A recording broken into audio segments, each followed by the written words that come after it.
Magandang araw po sa inyong lahat mga karbi natin at welcome back dito po sa ating munting channel Pinas News Review kung saan re-reviewin po natin ang mga mahalagang balita dito sa Pilipinas. Mga simpleng komento sa mga issue dito sa Pinas. At eto nga mga karbi natin, kapapasok lang. Sa wakas nag-resign na ang magkapatid at Tulfo. Ginulat ang lahat, posisyon binitawan na. Yan, PBBM, BP Sara, gulat. Yan mga karbi natin ang ating aalamin mula po rito kay Banat Kapanig TV. At bago natin simulan to, kung bago ka pa lang at di pa po nakapag-subscribe sa ating munting channel, please don't forget to subscribe. At i-click na rin po ang bell notification para updated ka po sa lahat ng ina-uploads nating reaction video. Yan mga karbi natin. At ito nga ang ilan sa mga naging komento mula po sa naging balitang ito, no? Hindi kailangan mag-resign si Erwin, ha? Hindi naman siya binoto ng tao, appointed lang siya. Nako. Yun po, ha. Eto, hindi na ako magpapabudol sa ng mga Marcos at tambaluslos. Correct. Zero ang tambaluslos team, no to Tulfos. Nako. Yes, no Tulpok. Goodbyes, mga ganid sa pera. Oy. Yan na mga karbo natin. Zero derecho, no to Marcos again. Yan. Sana nga ma-zero ang line-up ng mga tambaluslos sa darating na eleksyon. Yan mga karbo natin. Isa na lang ito. Wala akong bilib sa mga tulpo. Puro dagdag lang. Mga yan, no to tulpo. Yan mga karbo natin. Yan po ang ilan sa naging mga komento patungkol sa naging balitang ito. Ito po yung balita. Panoorin po natin mga karbo natin.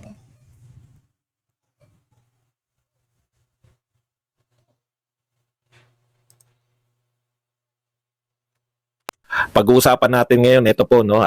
For the first time po, may nag-react sa akin na libo dito po sa zero diretso natin. I-zero po natin tong mga tambaluslos senatoriables. Line up po ni Tambi Jr. na si Sandro Marcos. Medyo nananawagan pa lang po tayo, no? Maski si Erwin, kahit po number 1, number 2, mas makapangyarihan pa rin po yung mamamayang Pilipino, hindi po yung Sarbi, no? I-zero po natin yan, nakaya na natin yan. Tawagan si Pangulong Duterte na i-zero yung mga line-up ng Dilawan. Ngayon naman po, manawagan din tayo, i-zero natin itong line-up Los Marcos, Romualdez, Araneta, senatoriables. Kahit mas delikado nga yung maraming tulpo sa Senado. Kung yung isang tulpo pa lang po, hirap na tayo. Sana ma-pick up ng iba, no? Kasi kinakailangan wag po kayo magpadala dyan sa mga popular to mga tulpo, boto natin si Erwin. Kita nyong alalay po, no? Alalay na alalay yan ni Martin. Anong gagawin yan kung di pabor kay Martin lahat? Taga-paliwanag ni Martin, paggalit tao kay Martin, siya yung maharap. Alam niyo na yung papel niya ni Erwin Tulfo, kahit ba number 1 o number 2 yan sa ano, no? No to Tulfo na tayo. Madala na tayo. Kaya gusto niyo pag gawin 3 Tulfo ang senador, di 3 Tulfo pa yung nagmagaling diyan. Okay, punta po tayo rito sa mga nahuhukay nila. Hinuhukay. Nakakalimutan po ng mga bumabatikos kay Pangulong Duterte na hindi na po Duterte ang nakaupo ngayon, no? Si Pangulong Duterte po nanungkulan, papaalala lang natin to sa mga bukol, yung mga hindi lang yata sa boxing may poknat yung mga ulo, mga pok natin yung mga utak nito mga to. Nanungkulan po si Pangulong Duterte 2016 to 2022. Pagkatapos po ng 2022, lahat na po yan, kung isisisi nyo sa presidente, yung kasalukuyang presidente na. Hindi na po yung nagdaan. Katulad nung ginawa ni Tatay Digong, wala naman po siyang nagtrabaho lang. Yan po ang patunay, kung sisi lang kayo ng sisi sa nakaraan, patunay lang yan na wala talagang kakayahan tong kasalukuyan na lutasin. Kasi sisisi na lang di ba? Okay. Katulad po nito, nahukay na naman nila. Araw-araw may hinuhukay silang atake kay Duterte, hindi yung ginawa ngayon, 2024. Kung hindi yung mga ginawa nung siya ay presidente pa. Hindi ko raw alam ang aking sinasabi. Huwag ka makinig. Hindi ko pala alam sinasabi ko. Meron bang mga nakinig sa baliw? Alam ko naman kung bakit kayo nakikinig dyan. No? Nakikinig kayo kasi tama yung sinasabi ko. Nasasaktan lang yung kalooban nyo, hindi nyo lang matanggap. Di ba? Bakit nyo isisisi yung mga problema ngayon? Problema ng traffic, problema ng mga matas, pati po bigas, ng sitwasyon eh. Nagsimula daw po yung pagtaas ng bigas sa panahon ni Duterte. May pinakikita pang 80 eh. 80 daw bigas nung panahon ni Duterte. Wala akong matandaan. Kung may nangyari man, baka saglitan lang. Nalutas. Yun yung pagkakaiba ni Duterte. Di ba? Nalutas niya kung ano man yung problemang hinarap niya. So ganito sa kanila, ipipress nila. Ay, 80 pala bigas nung panahon ni Duterte. Ha? Kaya nga kami umaangal ngayon sa bigas ngayon dahil namamahalan na kami sa 60, 70. Tapos sasabihin nyo, panahon na 80, napababa. Ang importante, no, bilang pinuno, hindi yung walang problema. Ang importante bilang pinuno, kasi hindi kayo naging leader. Ako leader ako eh. Lahat ng problema. Hindi po importante yung wala kang problema. Ang importante, paano mo tinugunan yung problema mo. Wala kayong kwentang Pangulo. Kaya po yung mga paninisi nyo kay Duterte, hindi po si Duterte ang nasisira. Matagal nang mataas ang rating ni Duterte. No? Ano ba sisirain nyo kay Duterte? Tapos na ang panunungkulan niya. Record na yan. Ano yung record? Pinakamataas si Duterte na rating nung nagtapos ng panunungkulan. Record. Siraan nyo man ngayon, hindi nyo na mababago. Kahit nga ngayon, sinisiraan nyo, number 1 pa rin. Pag tumakbong senador, number 1. Punta po tayo rito. Ito po, binabalik nilang pilit. Gusto kong talakayin to. Marami silang binabalik na issue. Ito, amid pandemic, PH borrowed a record 2.74 trillion in 2023. Tignan nyo, nariyan na ang paliwanag. Tapos sasabihin nila, ito raw ang legacy ni Duterte, mangutang. Tignan natin, magkano raw inutang? 2.7 trillion. Noong 2020, bakit? May paliwanag na eh. Di ba? Bakit umutang? Record daw yan. 74 trillion. Ayan no. Kasi may pandemic. May pandemic. Ibig sabihin, justified yung pangungutang. Kaysa mamatay tayo, hindi makabili ng PPE, hindi makapagbigay ng ayuda. May pandemic. Kaya umutang ng ganyang kalaki, 2.7. Ngayon nga mga karibin natin, no, puno rin tayo ng utang ngayon eh. Pero patuloy na tumataas yung mga bilihin ng ating bansa. Diba? Aminin man natin sa hindi, yung pag travel po ng ating Pangulo ay utang po yan.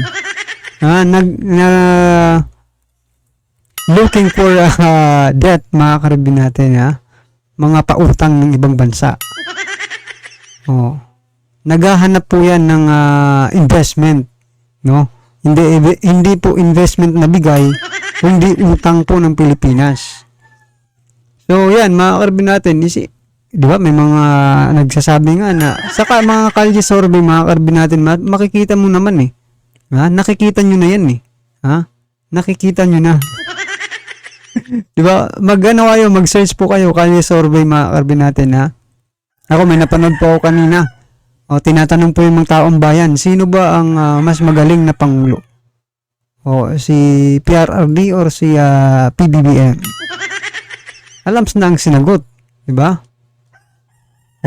Ang mostly nilang rason kung bakit daw si PRRD ang magaling na naging presidente ay dahil sa bawasan yung mga adik sa kanilang mga barangay.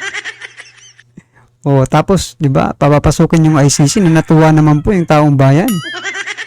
Hindi ko nga alam mga karibin natin kung ito bang mga senador natin para sa bayan o para may mga pansariling interest lang. 'Di ba?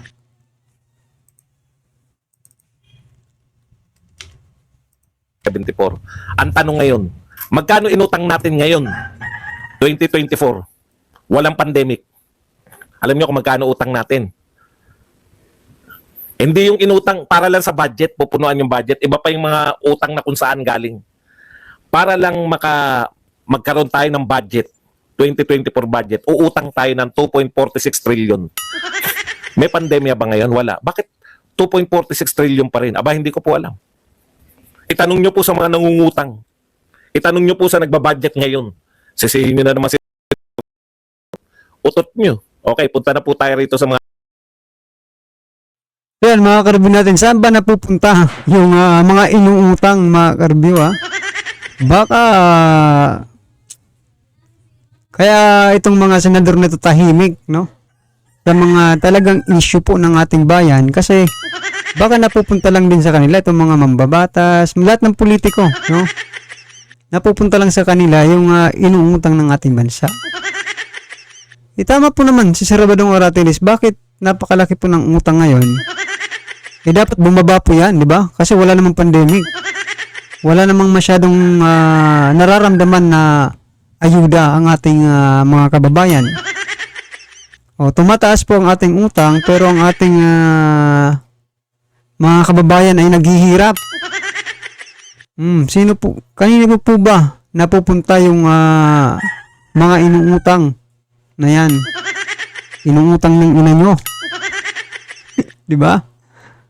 Kung naghihirap ang taong bayan, useless po yung pangutang-utang ninyo dyan sa ibang bansa. Kung ang mga kababayan nyo naman po ay umiiyak at walang makain, di ba?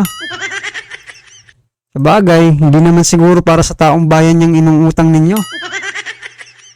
Di ba? Para sa mga pansariling tiyan, bulsa, mga buhaya kayo. topic. Ito po, ngayon pong araw na ngayon rally dun eh. Ang problema ko kasi una, sa ang GSIS ako po. Hindi ko alam kung sa bagong building sila o sa luma eh. Ito po, sinight for contempt, no? Sabi po ni Risa Ontiveros, pursuant to Section 18 of the Rules of the Senate, as chair of the committee, with the concurrent here with me, I cite in contempt Apollo Carion Kibuloy for his refusal to be sworn or to testify before this investigation. This committee requests the Senate President to order his arrest so that he may be brought to testify. So yan mga karbi natin, ano pong inyong masasabi, no? Dito po sa naging balitang ito. Na sinasabi nga kanina sa umpisa ng ating napanood na video na tama na po ang dalawang tulpo sa Kongreso, di ba? Nandiyan po sa upper house si Senator Rapi Tulfo at nandito naman po sa lower house si Representative Erwin Tulfo. Dalawang tulpo na po ang nasa pamahalaan natin, no? At sinasabi nga sa mga komento na tama na po ang dalawang tulpo kasi mga yan sabi po yan nakita nyo naman kanina ang comment, ganin di umano sa pera ang mga ito. Well, ilat naman tayo may kanya-kanyang opinion at komento, i-comment na lang po sa baba para at isa lang po ng ating mga kababayan ang inyo pong nararamdaman patungkol po sa naging balitang ito, right? Kung bago ka pa lang at di pa po nakapag-subscribe sa ating munting channel, please don't forget to subscribe at i-click na rin po ang bell notification para updated ka po sa lahat ng ina-uploads nating reaction video. Yan, huwag din pong kalimutan mag-subscribe kaya Banat Kapanig TV. Yan, nasa description po ang full video link ng balitang ito. Maraming salamat po.